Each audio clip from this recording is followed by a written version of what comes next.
অনামিকা প্রথমবার তার স্বামী আরিফের বাড়িতে এসেছিল। দুজনের একে অন্যকে ভালোভাবে চেনা তখনও হয়নি, তাই সে আলাদা বিছানায় ঘুমানোর সিদ্ধান্ত নেয়। কিন্তু রাতের মাঝখানে অনামিকা চুপি চুপি আরিফের ঘরে এসে তার বিছানায় শুয়ে পড়ে। পরের দিন সকালে নাস্তার সময় অনামিকা লজ্জা পেয়ে বলল, রাতে আমি নাকি ঘুমের মধ্যে হাঁটতে শুরু করেছিলাম, ভুল হয়েছে, ক্ষমা করে দিও। আরিফ হেসে বলল, কোনো সমস্যা নেই। সেই রাতে আরিফ যখন নিজের কাজে ব্যস্ত, ঘুমিয়ে থাকা অনামিকা হঠাৎ বিছানায় উঠে বসে। আরিফ কাজ শেষ করে ঘরে ঢুকতেই অনামিকা এসে তাকে জড়িয়ে ধরে। এরপর খুব আনন্দের সঙ্গে বলে, এত মিষ্টি। আরিফ তখনই বুঝলো সে আবারও ঘুমের ঘরে আছে। পরের দিন সকালে অনামিকা বলল সে স্বপ্নে নাকি একটি পাকা তরমুজ দেখেছিল। সে তরমুজের পেছনে দৌড়াচ্ছিল এবং তরমুজ নাকি খুব মিষ্টি ছিল। কিন্তু আরিফের মুখের হাসি দেখে তার মনে হলো সে হয়তো আবারও ঘুমন্ত অবস্থায় কিছু করে ফেলেছে। তাই সে আরিফকে মনে করিয়ে দিল, রাতে দয়া করে দরজাটা বন্ধ করে রেখো। কিন্তু সেই রাতে আরিফ ইচ্ছে করে দরজা বন্ধ করেনি, যাতে অনামিকা যদি ঘুমের ঘরে আসে তবে সে তাকে আবার কাছে পাবে। কিন্তু আরিফ জানতো না অনামিকা সত্যি সত্যি ঘুমন্ত ছিল না। সে প্রতিদিনই ইচ্ছে করে এমন ভান করত যেন ঘুমের ঘরে সে আরিফের কাছে চলে আসে। আরিফ ঘুমিয়ে পড়লে অনামিকা আস্তে করে তার বিছানায় উঠে যেত। আরিফ তখন তাকে জড়িয়ে ধরে বলতো,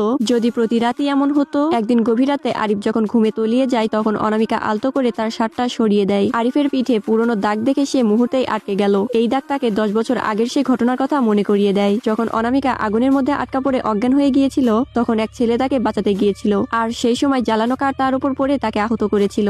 আরিফের পিঠের দাগ দেখে অনামিকা বুঝে যায় তার সামনে যে মানুষটা বসে আছে সেই আরিফই হলো সেই পুরনো রক্ষক, যে তাকে নিজের জীবনে ঝুঁকি নিয়ে বাঁচিয়েছিল। কিন্তু অনামিকা জানতো না আরিফ সেই দিন থেকে নীরবে চুপি চুপি তাকে রক্ষা করে আসছে, প্রতিদিন, সব সময়।